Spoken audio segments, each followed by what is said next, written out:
घरको लक्ष्मीको हुँदो रहेछ अथवा गृहलक्ष्मीको। हात लाउनु पर्ने, भनौँ ठौर्याउनु पर्ने, लाग्नै पर्ने। र अनि जीवनमा कुनै पनि काम गर्दाखेरि हामी सल्लाह बिना काम गर्ने छैन। दुईटैको सल्लाह भएर, दुईटाको सहमति लिएर मात्रै हामी काम कार्य अगाडि बढाउनेछौँ। यावत कुराहरूको सम्मानको साथ त्यो शपथ गरिसकेपछि अनि चाहिँ उनले बाबाङ्गी भन्ने घोषणा गर्छ।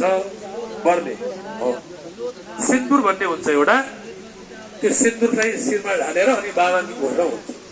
बाबाङ्गी भनेको एउटा अङ्गलाई दुईटा अङ्ग मिलेर दायाँ र बायाँ हो। त्यस कारणले त्यो सुत्ने अनि काम अधिकार पनि छ। सिन्दुरे शयने शैव भन्छ। कुन ठाउँमा चाहिँ दायाँ बस्ने, कुन ठाउँमा बायाँ बस्ने भन्ने छ। हो श्रीमतीले सुत्दाखेरि बायाँ सुत्नुपर्छ। अनि चाहिँ सिन्दुरमा पनि बायाँ हो। अनि विप्रपाते र दक्षिण। विप्रपात भनेको बाउको के अरे बाहुनको खुट्टा पखाल्ने बेलामा दाहिनेतिर बस्नुपर्छ। धर्मेषु सर्वकार्येषु भन्यो।